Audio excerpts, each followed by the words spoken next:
Assalamualaikum Buya. Waalaikumsalam warahmatullahi wabarakatuh.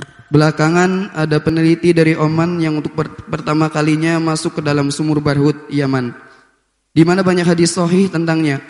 Namun semua ditepis dalam redaksi penelitian tersebut. Diceritakan mata air yang terkandung sangat jernih di dalamnya. Bagaimana menurut pandangan Buya? Terima kasih Buya. Disebutkan dalam hadis Imam At-Tabrani, Nabi menyebutkan, atau kama qala Nabi, inna syarra ma'i ma'uza, inna khaira ma'i ma'u Zamzam. Sebaliknya, wa inna syarra ma'i ma'u Barahaut. Ma'u Barahaut. Ma'u bi'ir Barahaut. Sumur Barahaut. Dan Nabi menyebutkan bahasanya adalah di Hadramaut. Dan sampai hari ini orang sudah menentukan itu sumur Burhut. Berdasarkan hadis Nabi, tapi yang menentukan bukan Nabi. Jadi kewajiban bagi kita adalah karena Nabi pernah mengucapkannya, ya kita meyakini. Dan sifatnya memang muntin. Aswat muntin, kan begitu dalam riwayat tersebut. Ternyata memang ada tim dari Oman, baru-baru atau tidak tahu sudah lama, wallah alam. Ini pernah mendatangi sumur tersebut dan coba dilihat kedalamannya kurang lebih 116 meter ke dalam atau 112 meter ke dalam. Dilihat dan diambil airnya jernih sekali. Kok tidak sesuai dengan hadis Nabi Sallallahu Alaihi Wasallam? Nah, bagaimana kita menggabungkan antara apa yang ditemukan saat ini dengan hadis Nabi Sallallahu Alaihi Wasallam? Kita berpegang kepada hadis Nabi. Nabi tidak akan salah dalam berucap. Artinya bisa jadi sumur yang selama ini kita anggap sebagai sumur Barahaut bukanlah sumur Barahaut.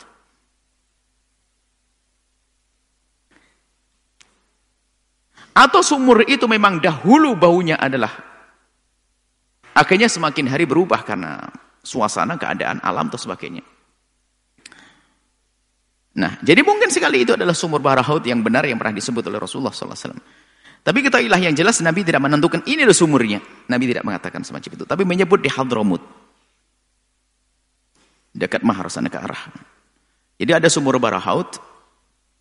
Yang di situ adalah ma'wal. Tempatnya roh-roh jahat di tempat situ. Kalau roh-roh baik ada di Zamzam. Seperti itu disebutkan. Nah, bagaimana kita meyakini? Kita meyakini karena Nabi pernah bersabda, akan tapi masalah menentukan apakah itu sumur Barahaut atau bukan urusan kita. Dulu menduga ya, kalau ternyata terbukti tidak sesuai ya tinggal kita alihkan. Mungkin tertutup sumur Barahaut sampai hari ini tidak ada yang melihat. Mungkin suatu ketika akan terungkap. Berarti bukan sumur ini.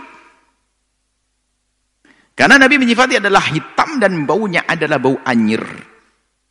Sementara setelah diambil katanya adalah tidak bau anyir dan warnanya pun jerih.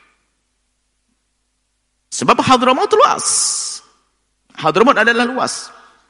Jadi seperti itu. Jadi jangan sampai di saat penemuan-penemuan itu mengalahkan sesuatu yang datang dari Nabi SAW. Kecuali memang harus perlu kita tafsiri. Kalau Nabi menyebut ini kok ternyata berubah baru kita tafsiri. Ini loh Nabi pernah menunjuk. Nabi pernah datang ke sini menunjuk ini sumur Barahaut. Kok ternyata berubah baru mungkin kita. Yang jelas Nabi tidak pernah bersalah. Tapi Nabi pernah mengisyaratkan di Hadramaut. Di Hadramaut ada sumur Barahaut. Ya seperti itu, sifatnya begini. Lah kok ternyata setelah dilihat, karena waktu itu belum ada yang masuk ke dalam. Karena pada takut. Nah, banyak cerita di balik kisah ini, cerita ini. Apakah benaran tidak ada orang tiba-tiba mau ngambil air di dalam, ditarik ke atas, badannya tinggal separuh. Wallah alam benar tidaknya kisah itu. Itu kan kisah-kisah yang ada selama ini. Dan bukan juga dari hadis Nabi SAW. Hadis Nabi Imam Tabrani meriwayatkan seperti itu. Bahkan dikatakan Ibnu Hajar Al-Asqalani mengatakan, ar-rijal yang muwaffaqun, yani orang thiqat, yani ya bisa dipercaya. Artinya hadis sahih tentang sumur Barahaut. Oke, sampai di sini. Jadi kita yakini kalau ternyata tidak sesuai, mungkin ini kita jangan mendustakan Nabi SAW. Mungkin sumur yang dimaksud adalah bukan itu. Karena Nabi pun tidak menentukan saat itu. Yang jelas ada di Hadramaut sana. Dan itu bukan berarti Hadramaut jelek. Oh enggak. Ini hanya satu tempat itu saja.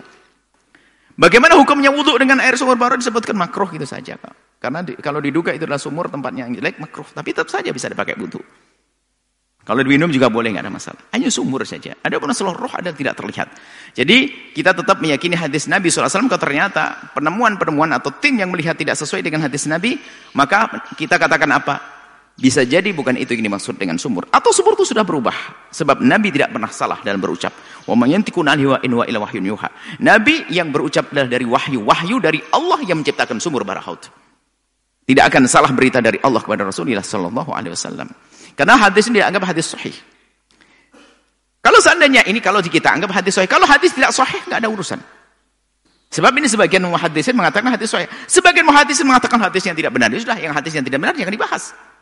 Sumur Barahaut nggak ada Barahaut, nggak ada masalah. Tapi yang mengatakan hadis sahih, maka Nabi tidak akan salah. Hanya berarti mungkin bukan itu sumur Barahaut. Yang lainnya mungkin. Karena Al-Hadramut luas. Dan banyak sumur-sumur terpendam. Seperti Bir Zamzam sendiri kan pernah tertutup. Hingga suatu ketika Nabi Ismail kan begitu. Tertutup sumur itu, ada sebelumnya. Dan Barahaut juga seperti itu. Bisa saja tertutup. Tapi sumur itu adalah ada. Wallahu a'lam bissawab.